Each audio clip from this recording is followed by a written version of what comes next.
Okay, hi everyone. Sorry for a short delay, and today we will listen to a talk about continuous localization, a very important topic.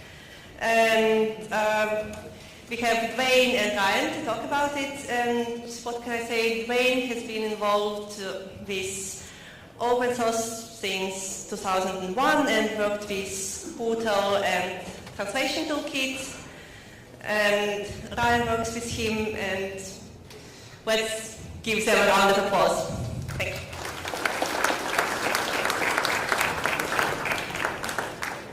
Thanks very much for having us. So I'm Dwayne. I work at Translate House and been working on Portal for quite a while. I'm kind of one of the founding creators of the software. Ryan's the lead developer at the moment. And our focus today is looking at continuous localization, both in terms of how it is able to be done and maybe some of the things that we need to take forward in terms of open source. So just a little bit of background in terms of history of us as an organization and what we've been involved in. I'm from South Africa, and started working on the official languages of South Africa, so translating open source software, basically because it was the most powerful vehicle we had to influence software and to change the way software worked. In fact, it was quite a critical thing to get other people like Microsoft actually translating software by translating something like, at the time, OpenOffice. That moved into an Africa-wide network looking at issues of localization across the continent. And at the moment we focus on kind of worldwide issues and trying to help teams that are localizing across the world. The reason why we got into tools and tooling was really to address some of the shortcomings we saw in open source. So every tool that we developed was trying to tackle something. Portal specifically was designed because we were struggling to get good tools into the hands of localizers. But we built things like the Translate Toolkit, which looks at quality checks and does format conversion. So that was also about how to enable localizers. We have a tool called Fatal, which is an offline translation tool. And then Amagama, which is a massive free and open source software translation memory. 2004 was when we launched Portal, and my daughter was young there. And now Portal is a teenager, and so is my daughter. So it's grown up, it's stronger, but it's a little bit more opinionated now as well.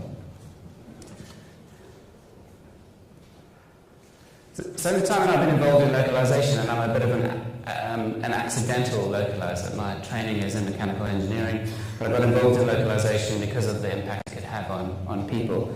But we've seen some of that process, and I'm not a localizer from the 80s, but really the systems that we've had in place, and in some projects are still active. It's a matter of getting work via email, translating it, sending it back to review, sending it back to be fixed, landing it, and then a few months later actually releasing it. But things have changed over the years. Some of the things that we saw, the first translation of Microsoft software into the South African language would never actually be translated again. So there were mistakes, and they wouldn't be fixed. They would just roll over to the next. And that's very much an old school view that people have moved out of.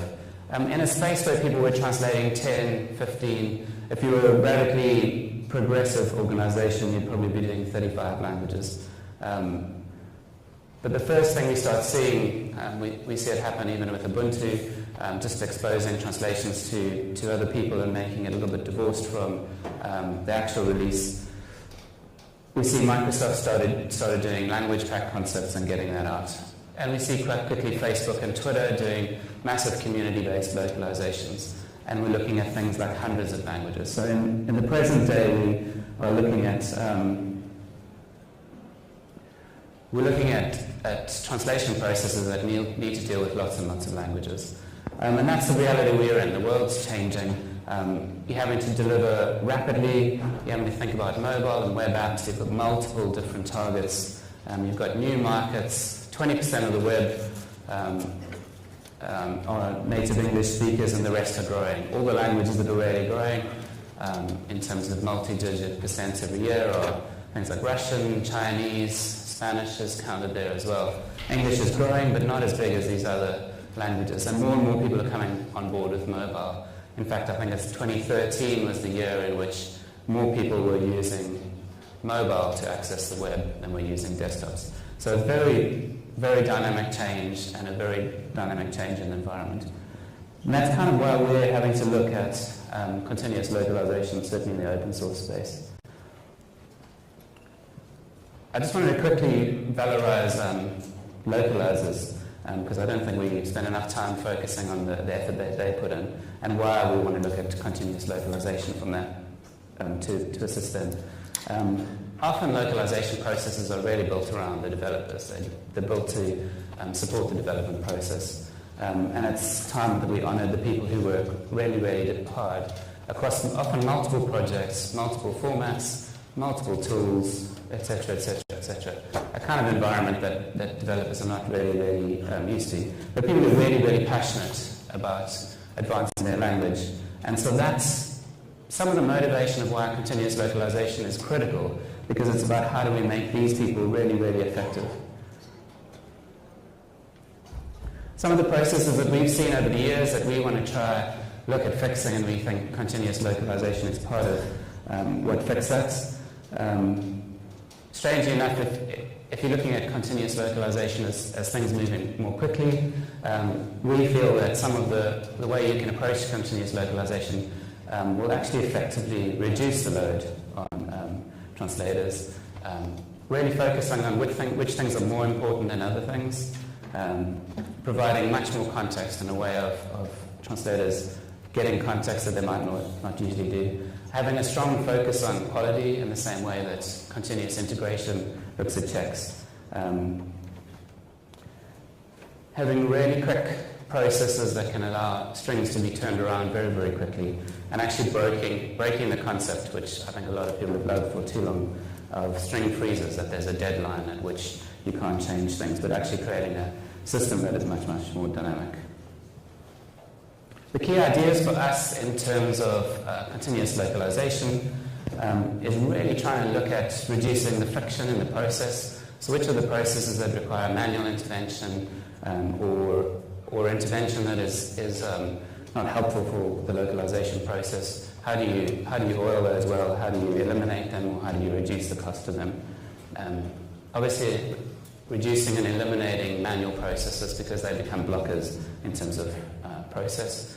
Organizational memory is a critical thing, and Ryan will talk much more to it, in terms of how do we learn and how do we continue to learn within the space of translation. It's quite critical in open source because we have a flow and movement of translators all the time. The visibility of progress, so people can see what they're working on, what they should be working on. The critical thing for me as well is how do we empower the right people, expecting developers to make comments about the strings that need to translate, where a translator might have a much better context and a much better idea of how that impacts their language. I'd rather empower the translator in that context. And the other thing that we see continuous localization helping is the idea of releasing early and often. So not working out processes that allow us to push languages out as quickly as they are ready, and to do that continually, which is more a reflection of the reality.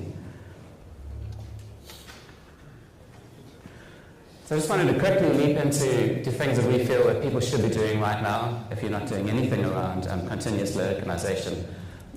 The first most critical thing, and we see it too often, is that bad translations and broken translations can break products. So we have a strong belief that translations, we want to catch those problems earlier, but as a first bet, nothing that you send out as a product, if it's mistranslated in some way, should be able to break the product. So I mean, actually physically breaking it, that you get a traceback or a crash. And that happens too often, and we're still working in a space sometimes in open source where we allow that to happen. So we need to break that. If you are currently using continuous integration, and I doubt there's many people who don't do that, it's kind of critical that you're starting to look at localization being part of that. catching localization-related errors, whether it's breakages in the translations that you can actually automate and detect, whether it's extraction of strings that you haven't done. Those kind of things need to be put into your process right now. And I'd recommend people start looking at one of our tools, which is the Translate Toolkit, and actually start looking at how you can automate some of that in terms of the build environment, so that you're not actually allowing translations that break products to enter into the build and never get out. I'm going to hand over to Ryan, who's going to take stuff and look at it much more from a continuous integration model in terms of what we're trying to do. Yeah, hi. So we've worked with software for years, both Wade and myself, and one thing we saw very clearly was that using continuous integration techniques allowed us to both improve the quality of the software and speed up that process. And so the big question for us really were, can we apply those processes to localization? And I think a similar question really that we've asked is, are there any processes in localization specific to that could also assist in terms of continuous integration and continuous localization? So within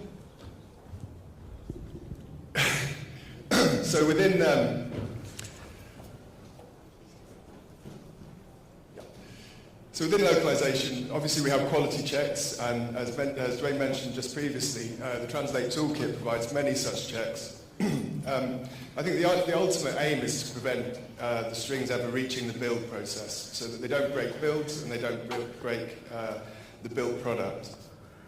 But I think with continuous integration, it's not just about fixing bugs. It's about taking the process. So it's about stepping back and saying, what was the cause of that bug, and putting in place the process to prevent that. And then even further, taking a further step back and saying, what causes that class of bugs, and how can we prevent that class of bugs from happening?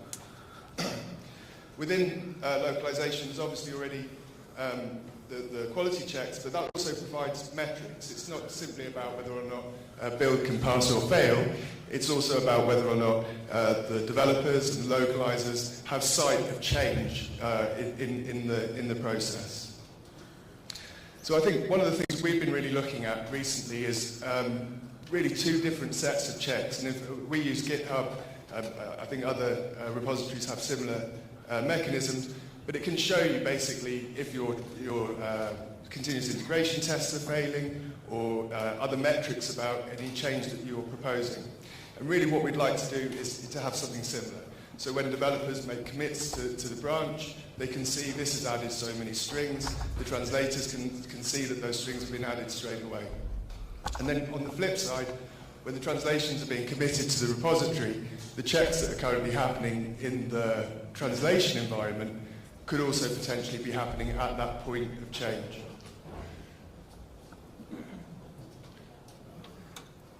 So another key aspect is improving the communication. For localizers, one of the most challenging parts of their job is really getting the context of what that string is used for. The same string obviously or the same words could mean quite different things in different contexts. So for translators, that takes up a large amount of their time trying to get the context to give an appropriate translation. So one thing we'd really like to look at is how we can improve that communication flow between the developers, and then conversely back from the developers to the translators. But there's also a lot within a language team that could be improved. The kind of checks that people develop are quite often specific to their language, but quite often they're not, and they work with other languages as well. So really what we're looking at is how we can increase communication within language teams, between language teams, and with language teams to developers. So just taking a quick step back, 10, 15 years ago, developing software, if a project was forked, it was really seen as the absolute worst thing that could happen to a project, pretty much the death knell of a project. And GitHub came along and basically started encouraging people to fork, and they kind of put this ribbon on, people put this ribbon on the website saying, fork me on GitHub. And that really changed the way in which people saw software forking. nowadays most projects will look on their GitHub page or what have you, and they'll regard it as a success metric that more people are forking their software. Quite the opposite to what happened in the past. In part, that change has come about just because of distributed versioning. It allows you to have local branches more easily, push changes between those local branches, but also have a shared upstream or even potentially multiple shared upstreams. But I think the real change came not with distributed versioning, it came with the pull request, because the pull request allowed you to not only fork, but to offer those changes back and to make it very clear what changes you were offering back to the core branch. So I think for localization to adopt some of those practices, really the area that we're looking at right now is how we can branch and how we can diff and how we can merge those changes back. How we can apply that very successful process from software into the localization process. So, I mean, we've developed Pootle, but I know that others are looking at similar technologies. I think a pretty critical part to making it frictionless is that VCS hookup. So as soon as developers are committing strings, they're appearing in whatever tool that you use to localize. And conversely, as soon as you're making changes, or soon after you're making changes to your localization, those are appearing back in the repository. Pootle started out mostly as a file-based editor, and even now, even very large, complex projects tend to have a very file-based view of localization. And one of the things that we're moving towards is much more seeing localization as a data source, so we can work not just with PO files or what have you, but directly with databases, or potentially even with websites or other sources of localization. So, as I said before, previously we worked mostly with PO. Nowadays the localization landscape has dramatically changed, and even within a single project you're likely to see more than one localization format. So that's a pretty critical aspect to being able to integrate with those projects, is being able to work with the variety of formats that they work with. So there are some technologies that are quite specific to localization and are pretty relevant in terms of building that organizational memory. I think translation memory being probably the most obvious one. For those that aren't aware, it allows you to see how a string was translated previously and gives you some prompts in how you might translate it. The other one that's a pretty significant aspect and very much increasingly so is machine translation. Historically, machine translation has been pretty poor. That's changing pretty quickly, but it's also useful as an aid to speed up that localization process. Even if it doesn't give you a perfect string, it can give you some pretty good prompts. So just finishing up, just within Translate House, our main goal around this is to support more free and open source projects. We're very much from the sort of free and open source world, and I think for most within our organisation, that's our main aim, is to see as much open source software localised in as many languages as possible. But we'd like to make localization a given. I mean, walking around the conference, talking to people, even now, many big projects just don't localize their software. And I think nowadays the technology is there that makes it a lot easier. And the internet has meant that the market is so much greater, so the need to do that is so much more. So, final thing just to say, we're looking for we're always looking for localizers, but we're also looking for coders who might have a passion around localization or, widening participation in the internet and the web more generally. So, any questions? Do you want to come up and ask questions now?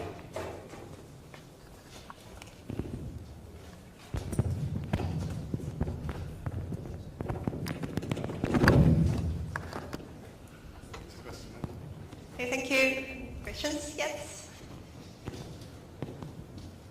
Hi. So if you plan to use like a unified storage system for localization, how would you put it together given that different localization formats have different feature sets? So some may have plural, some may not have plural, some may, like L20 NRAM has a lot of extra features. So how would you do that in a unified storage model?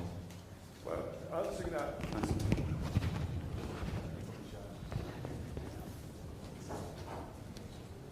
Answering that specifically in terms of Poodle, currently Poodle still uses an internal representation that's pretty much like Poe, which gives it some limitations, but Poe is a pretty robust format, so you can express most of the other formats in that way. But I would say, I mean, for us, the answer to that question is Poodle. Poodle is where we bring localizations from different projects, from different formats, and we put them into one place where localizers can see them in one, in one interface. I think the critical thing as well in terms of comparison and diffing and that kind of stuff is the needs of localization in terms of the diff become rather different. Like we don't really want to see how the layout or the formatting changed. We want to see the content of the string that changed. And that's really what we're wanting to see diffed in terms of the differences that are coming from different places and work out how to merge them. Any other questions? There's one there.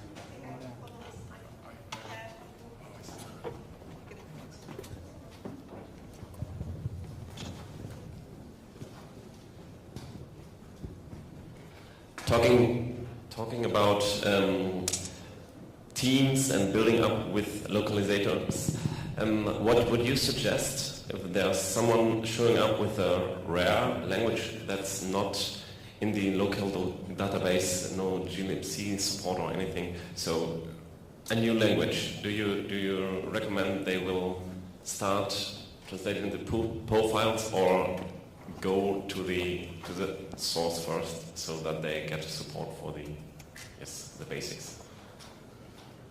So my kind of view is not to discourage anyone. Please repeat the question. Yeah. So I think my passion is to see even the smallest language like active and activated. On a Linux system, not having a glibc locale can be a bit of a barrier, but a lot of places it isn't. The stuff. Well, in the kind of African context, we tackled the missing locale problem by just making it go away, and we addressed that. We built like 100 locales. I would encourage someone like that to look at building a locale. I haven't looked at it for a while, whether the CLDR data is pulled directly into glibc, but that would probably be the most effective way of actually doing it. They're not very hard to do if you basically read South African English one, because I documented it all. But my thing would be, I think the critical takeaway for me is I don't like seeing any barriers prevent someone, so I'd rather help someone like that tackle the glibc locale thing, because it'll go away. Once that's done, it's literally gone, and then they're free to carry on. Okay, thank you. Other questions?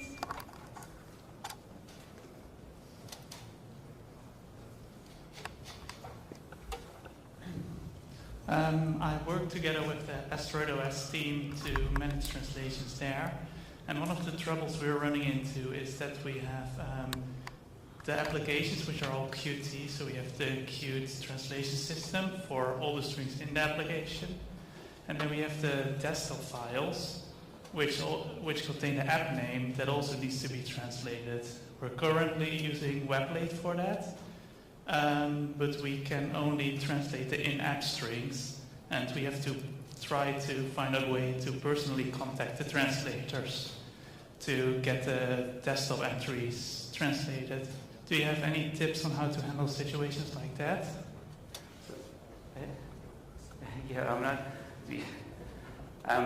So you've got one part that's able to be translated in Weblate, and one part that's not. Is that Yeah, the Qt part can be translated in Weblate, and the rest is a .desktop file which Weblate doesn't support, and you can't. That's fun.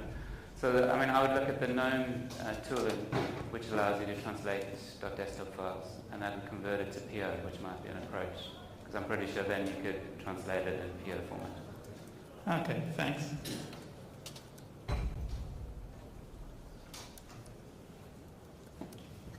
Other questions?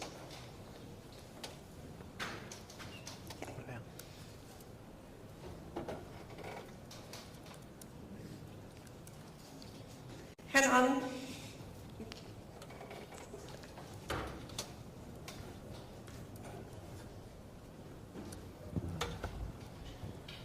You were talking about quality of translation earlier. What's your process to ensure that you have good quality translations? Because presumably different translators will, in the same language, will translate differently.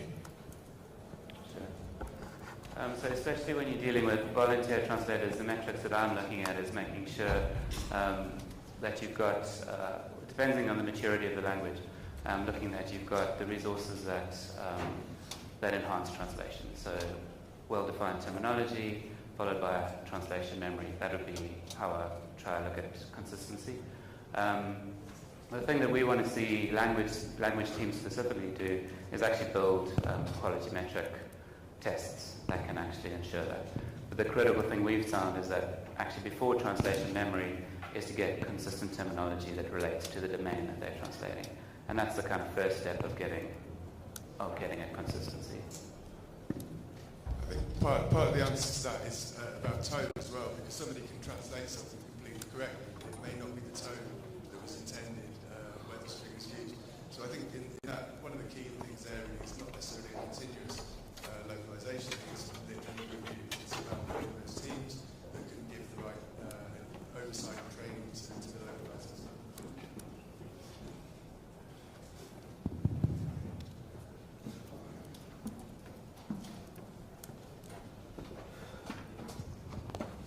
Hi. So, as a French web developer, one of the recurring issues that we face is that when we translate English text that fills a tiny button, we translate it in French and then it overflows very often because French words are often longer than English words. Do you have any suggestion on how to handle that more systematically, like graphical screenshots or anything? And there are a few approaches. One is to not have a UI that allows you to overflow. Because I think the reality with translations, and the common problem, is that all translations inflate from the original. So they will get bigger, like 20%, 10%, depends on the language. There are a few approaches. One is to physically place limits on things and put checks in place that limit that. The problem with that is that you end up with really difficult to understand translations. So my first thing would be actually looking at how you can adapt the UI to see if that's the first possibility. In terms of screenshots and that, we've been toying with a bit of those ideas and thinking what we could do there. The difficult with screenshots is trying to figure out how you could automate that a bit so that you can see when things overflow. And I'm not sure how to do that. It's also worth mentioning in-place localization. It's not something that Poodle does at the moment. It's something certainly we've considered developing. But with in-place localization systems, you really go to the web page and you translate from the web page, so then the localizers can see the space available. But pretty much any localizer I've ever spoke to would say that's not what we want. We want you to make a UI that's going to work for our translation, not the other way around. Okay. Any other questions? I think we have time. Keep your hand up.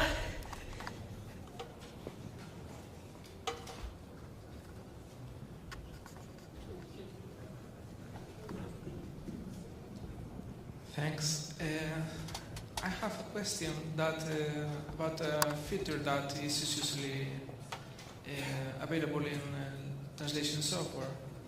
It's about terminology, which wasn't mentioned there.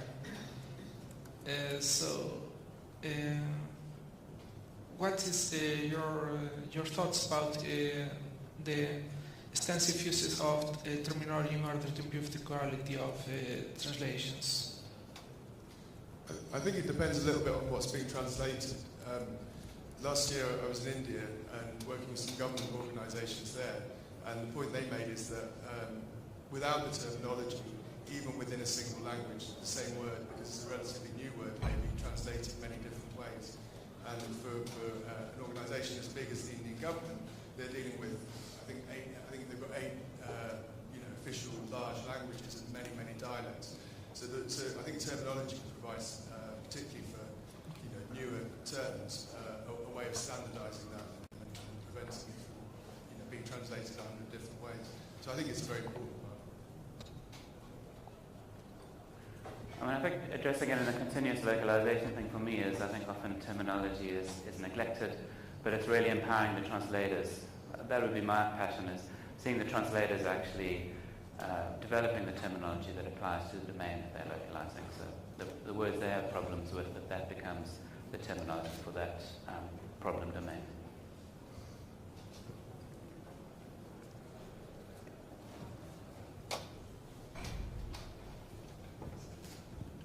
Hi there. You were talking about, as a part of continuous integration, it's a good idea to try and detect broken strings, for example. How would you concretely go about that? Does that mean you create a build of your software and then you have to kind of start it up and run through a bunch of acceptance tests to see that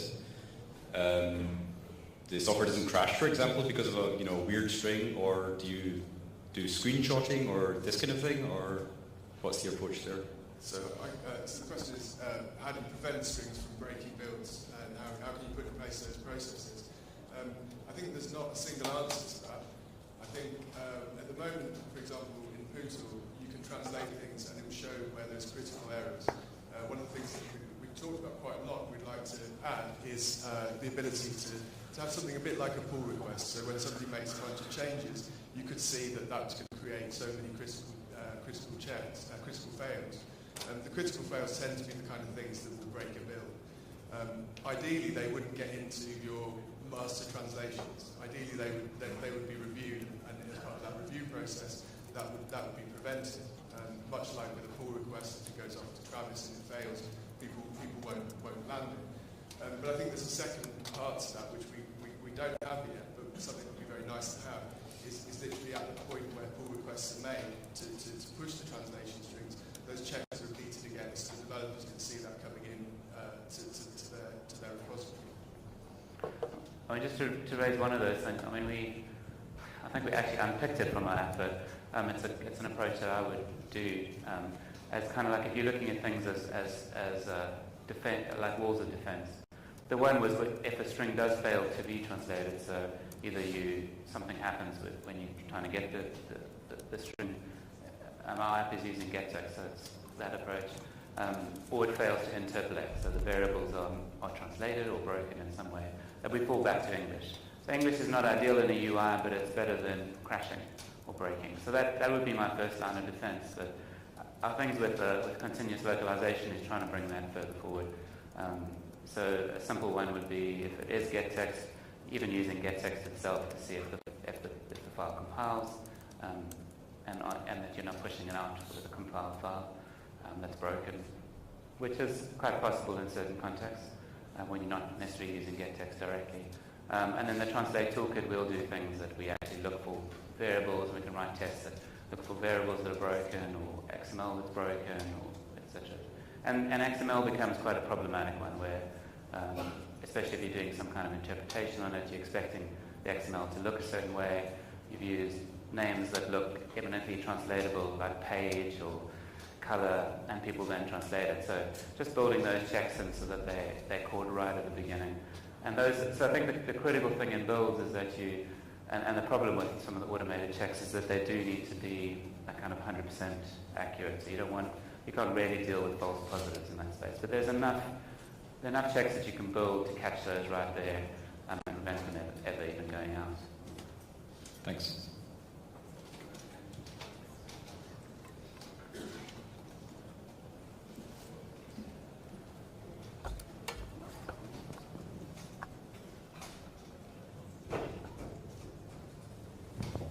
Keep your hand up.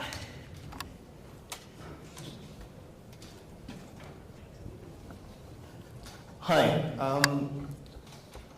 Sort of related to the same question previously. So if we already have, say, a test suite that we put the localizations through when they come in back from Poodle or Transifex or whatever we might be using at the time, would there be, would you envision some sort of mechanism or protocol whereby you could integrate your own systems to report back to maybe Poodle if, say, the translators will make 20 changes on 20 strings. And somehow that magically in the background creates a pull request, and the source control and the CI tools will come back and report and say, right, these 2 strings here failed with this error message and stuff like that. And would you think of some integration tools to sort of limit the going back and forth and like helping translate things quicker? So the question is, if we've got any things in place that would stop it at the pull request or the changes landing in the repository. I think, and whether or not we could get that communication back into Poodle or into other tools. I mean, I don't see why not. In some respects, I would say that if it's certainly in terms of how we're thinking this at the moment, if it's failing in Poodle, it's going to fail on landing into GitHub. It's going to run. We're assuming it's going to run the same checks. So that in Poodle they would have that communication already. In terms of TransFX or other online platforms, I mean, potentially we could expose some kind of API. I'm not sure. We haven't really thought that far ahead. I think from my side, like the critical place to catch it is right in the tool itself. That would be my ideal. Like reporting back at a later date works, but it does mean that the translator then is out of the loop. They're not on that string anymore. So the ideal would be to catch it earlier.